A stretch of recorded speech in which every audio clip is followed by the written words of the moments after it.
toujours avec vous. Et avec votre esprit. Mes frères et sœurs bien-aimés, c'est une foi, une grâce de vivre cette Eucharistie où le Seigneur lui-même, lui qui amour, se donne à nous en nourriture. Et sa présence nous restaure, nous guérit. Nous allons nous présenter devant lui en reconnaissant que nous avons péché. Ce qui est mal à ses yeux, nous l'avons fait. Et contre lui et lui seul, nous l'avons péché. Seigneur Jésus, envoyé pour guérir les cœurs qui reviennent vers toi.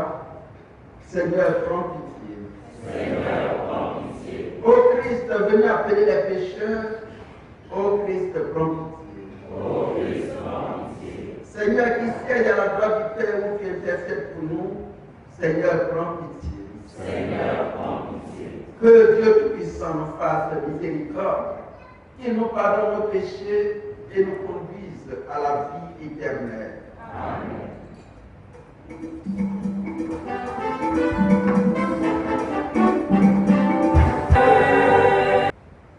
Prions le Seigneur. Dieu éternel et tout-puissant, augmente en nous la foi, l'espérance et la charité, pour que nous puissions obtenir ce que tu promets. Fais-nous aimer ce que tu commandes. Par Jésus-Christ, ton Fils, notre Seigneur, qui vit et règne avec toi dans l'unité du Saint-Esprit, Dieu, pour les siècles et siècles. Amen.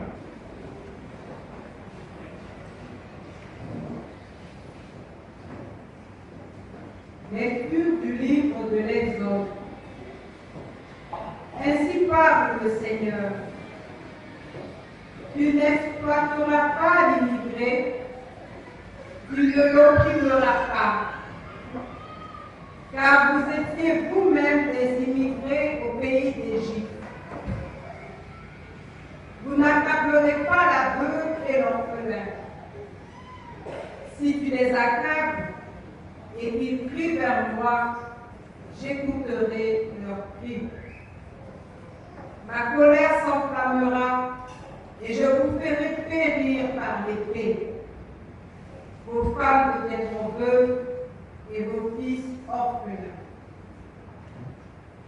Si tu prêtes de l'argent à quelqu'un de ton peuple, à un pauvre parmi tes frères, tu n'agiras pas envers lui comme un usurier. Tu ne lui imposeras pas d'intérêt. Si tu prends en gage le manteau de ton prochain, tu le lui rendras avant le coucher du soleil. C'est tout ce qu'il a pour se couvrir. C'est le manteau dont il s'enveloppe, la seule couverture qui est pour dormir. S'il crie vers moi, je l'écouterai, car moi, je suis compatissant. Parole du Seigneur.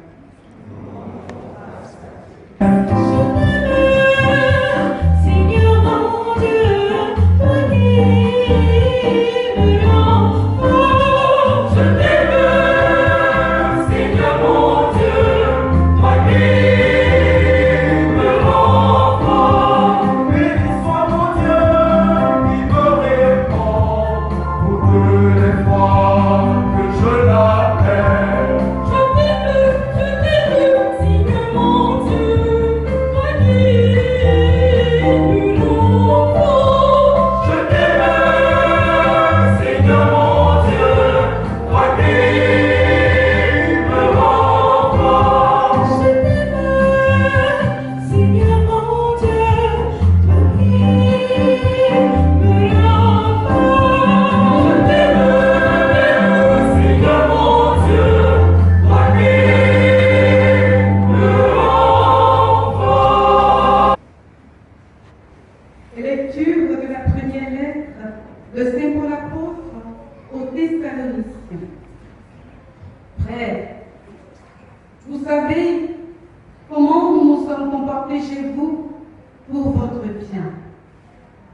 Et vous-même, en fait, vous nous avez imités, nous et le Seigneur, en accueillant la parole au milieu de bien des épreuves, avec la joie de l'Esprit Saint. Ainsi, vous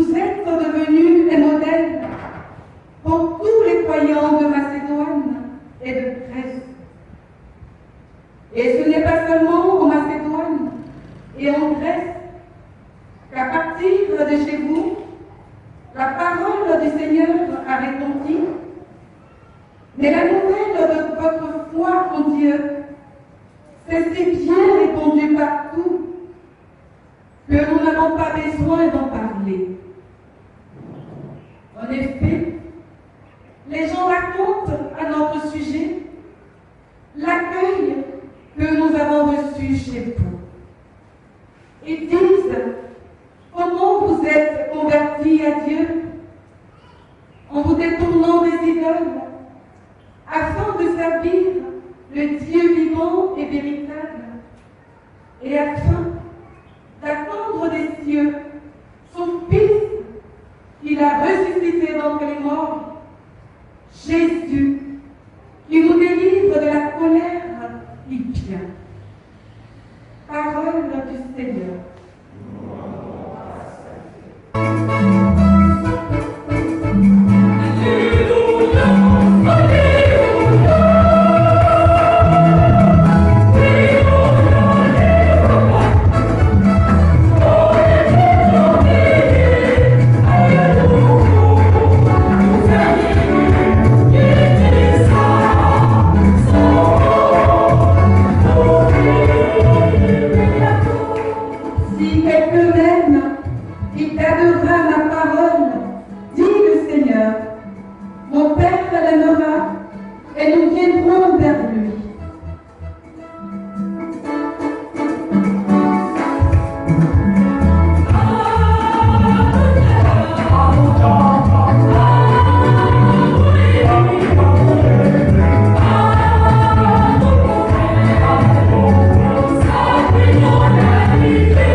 En ce temps-là, les pharisiens, apprenant que Jésus avait fermé la bouche aux Sadducéens, se réunirent et l'un d'entre eux, un docteur de la loi, posa une question à Jésus pour le mettre à l'épreuve.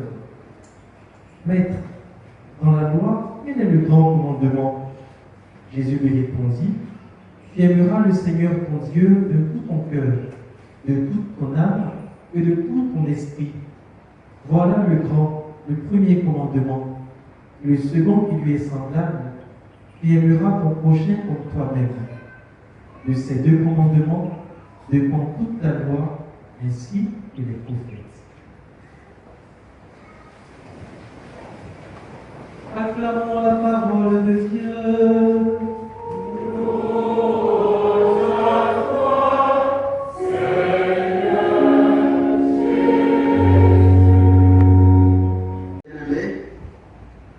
Que la grâce du Seigneur soit avec vous, que sa bénédiction soit avec vous, que son amour soit avec vous.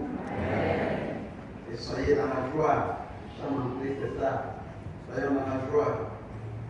Je peux vous poser quelques questions. Est-ce que vous avez déjà aimé? Est-ce que tu as déjà aimé quelqu'un? Est-ce que tu as une fois dit à quelqu'un je t'aime? Toi aussi, est-ce qu'on t'a dit je t'aime? Et comment tu t'es senti? Est-ce que vous avez déjà dit Seigneur, je t'aime? Jésus, je t'aime. Esprit Saint, je t'aime. Père, je t'aime.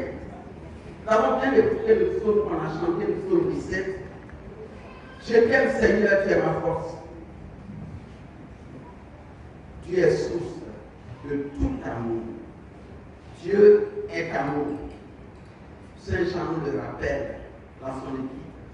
1 Jean 4, le verset 16 dit Dieu est amour. Et ceux qui aiment demeurent en Dieu et Dieu demeure en eux. L'amour fait vivre. L'amour construit. Et justement, Aujourd'hui, en ce 30e dimanche du temps ordinaire de l'année A, la liturgie nous conduit à demeurer dans cet amour. Les pharisiens viennent demander à Jésus quel est le commandement le plus grand. Parce qu'il y a 613 commandements. Parmi tous ceux à quel est le plus grand, Jésus dit, le plus grand le voici. Tu aimeras le Seigneur ton Dieu de tout ton cœur, de toute ton âme, de tout ton esprit. C'est le premier. Mais le second qui est semblable. Tu aimeras ton prochain comme toi-même. Donc, aimer Dieu, aimer son prochain et s'aimer soi-même. Vous aimez Dieu. C'est pour ça que vous êtes là, on bénit le Seigneur, pour la grâce que nous donne d'aimer. Vous aimez votre prochain, non? Et puis vous vous aimez vous-même. C'est une grâce. Et la source de tout amour, c'est Dieu. Comme on l'a dit, Dieu est amour. Et lui qui amour appelle chacun à l'existence. C'est le seul qui appelle à l'existence et qui n'existe pas. Donc en me créant, en m'appelant la vie, il m'a d'abord donné l'amour. Et par l'amour, il m'a créé, il m'a appelé à l'existence.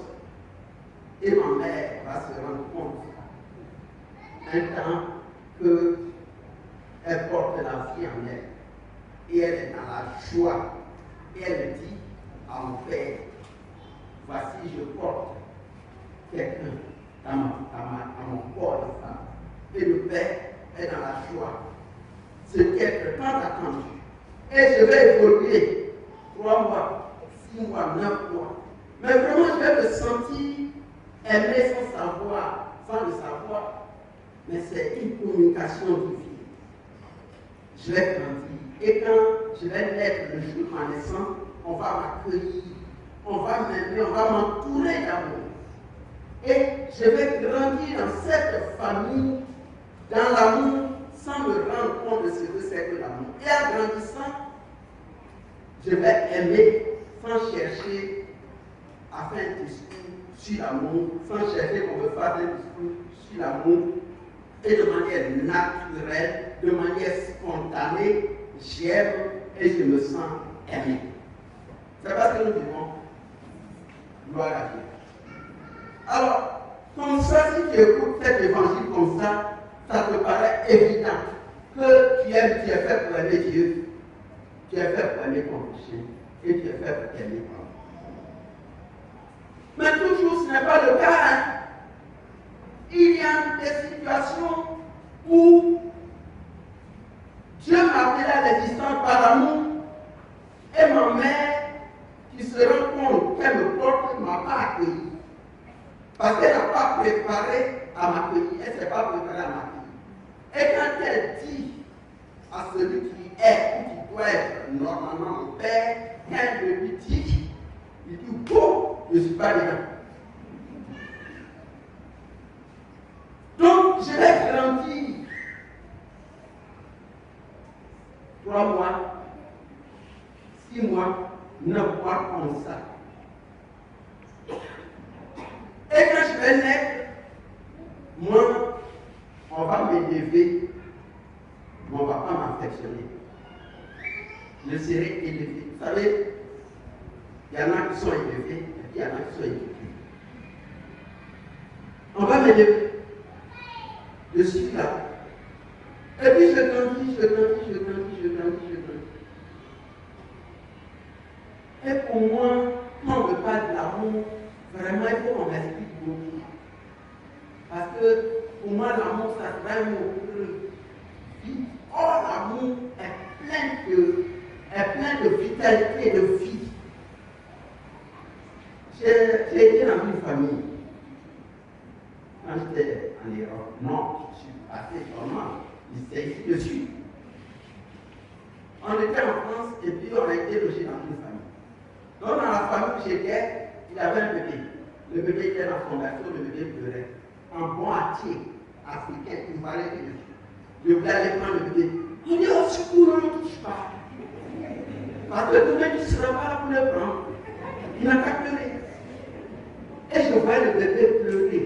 avait mal au cœur.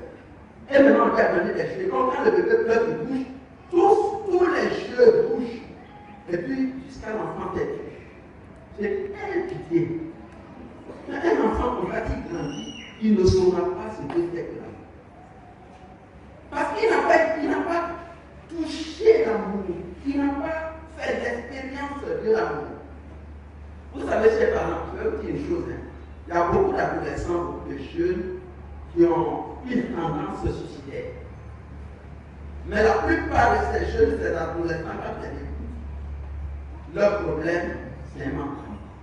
Un manque d'affection, un manque d'attention. Et presque beaucoup de cas où des adolescents, des jeunes qui ne font pas sens à la vie. Le père dit, moi je ne comprends pas, je lui donne tout. Attends, quand tu donnes tout, le tout là, c'est quoi? L'enfant, ton fils, n'a pas besoin de tout, mais il a besoin de l'essentiel. Quelle est la différence entre tout et l'essentiel? En fait, le bébé dont je parlais, il avait tout. Hein. Il avait tous les jeux possibles, imaginables et inimaginables, mais il manquait l'essentiel. On lui donne la face.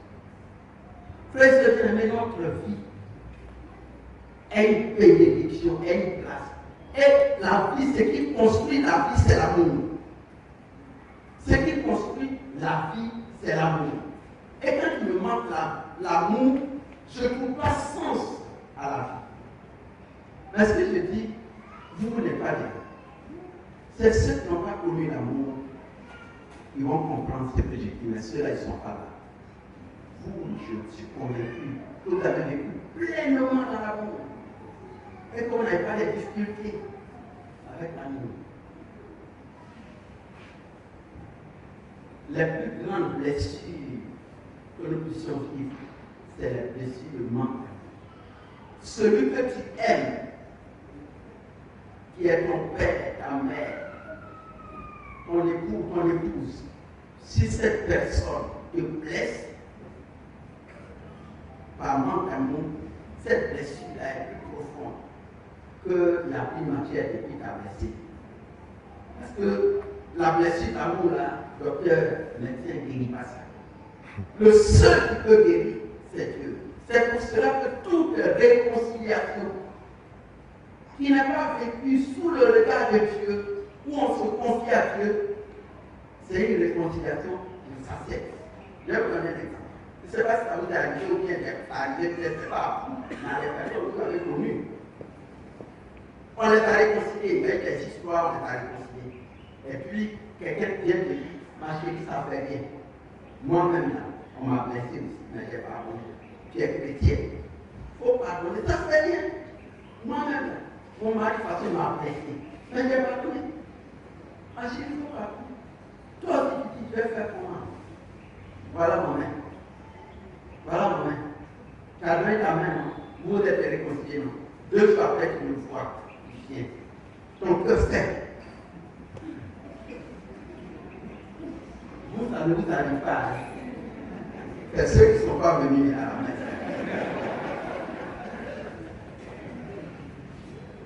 Et pourtant, on vous a réconcilié. Mais parce que, au cœur de cette réconciliation, vous n'avez pas fait appel à Dieu. Parce que, comme lui, les sources de tout amour, c'est lui seul qui peut guérir tout ce qui est blessure de l'amour. Puisqu'il est source d'amour, il est source de la vie. Et l'amour fait, l'amour donne la vie. Et quand je n'ai pas l'amour, je ne trouve pas sens à la vie. Et ceux qui ne trouvent pas sens à la vie ont une tendance de mort, une tendance de suicidaire. Parce que bien aimé, notre vie est faite pour être aimée.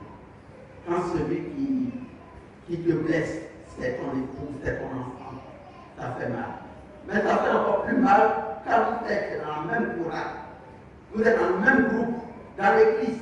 Et c'est celui-là qui te blesse, ça fait encore plus mal. Parce que tu te dis, lui aussi, et si c'est un prêtre, alors c'est encore grave.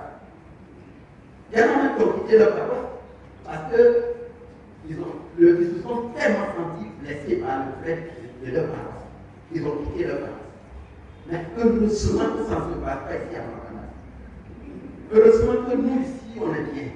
N'est-ce pas? Heureusement que nous ici, on vit un amour qui nous construit. Mais on ne sait jamais. Si il y en a, demandons au Seigneur de guérir notre cœur et de pardonner à celui qui nous a blessés. Parce que si je me sens blessé, moi-même, je souffre et moi-même, je me rejette. Est-ce qu'il vous est arrivé de voir les personnes qui ne s'aiment pas? Les personnes qui pensent que personne ne les aime? Il y en a qui disent, moi, je sais que personne ne m'aime. Je fais tout pour aimer les autres, mais personne ne m'aime. Vous n'avez jamais entendu ça? Vous n'avez jamais entendu? Ah, vous avez entendu? Mais ce n'est pas pour c'est les gens qui disent et puis vous avez entendu comme ça, n'est-ce pas? Vous n'avez jamais dit des choses comme ça. Mais on ne sait jamais. Oui, frères et sœurs, donnons notre vie à Jésus. Demandons à Jésus de nous aider à pardonner. De venir nous guérir de nos blessures, de nos souffrances. Parce que quand je suis blessé, il y a trois éléments qui me font souffrir. Je me sens trahi, je me sens abandonné, je me sens rejeté. Et ça crée en moi la colère, la haine et la vengeance. Et ça me ronge et ça me rend malade. Et les médecins ont donné un nom à cette maladie. Ils appellent ça maladie psychosomatique. Parce que tu es malade, on sent que tu comprends que tu es malade, mais on fait des analyses, on ne trouve pas la souffre. Parce que la souffre n'est pas d'origine organique, mais c'est d'origine psychique. On appelle ça maladie psychosomatique. Tu ne dors pas bien. Tu as l'ulcère. Tu as des migraines. Je n'ai pas dit non de quelqu'un. Mais vous ne vivez pas tout ça.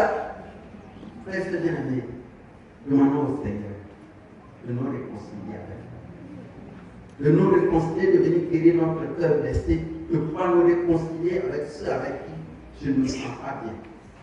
En couple, s'il y a des couples qui sont là, s'il y a des petits froids ou des grands froids entre nous, que le Seigneur vraiment utilise cette Eucharistie pour vous guérir, pour vous restaurer. Et que vous puissiez vous asseoir à cause de Dieu. Je sais que Dieu me guérit. Je te pardonne pour tout le mal que j'ai subi. Que le Seigneur guérisse les couples qui sont là, les couples blessés, et les parents avec les enfants, qui vous réconcilient entre vous, qui vous donnent la grâce de vous réconcilier. Et vous, avec nous qui sommes prêts, si nous l'avons blessé, que le Seigneur utilise cette Eucharistie pour vous donner la guérison, pour vous réconcilier. Et nous aussi, pour les prêtres qui sont sentis aussi blessés par que le Seigneur réconcilie, que le Seigneur nous réconcilie, pour que nous soyons un dans cette paroisse, pour aller avant. Notre vie est dans les mains du Seigneur. Que le Seigneur vous bénisse, qu'il vous donne sa paix, sa joie, qu'il vous guérisse et que Marie, notre Dame d'Afrique, intercède pour nous. Seigneur qui est vivant pour les siècles. Amen.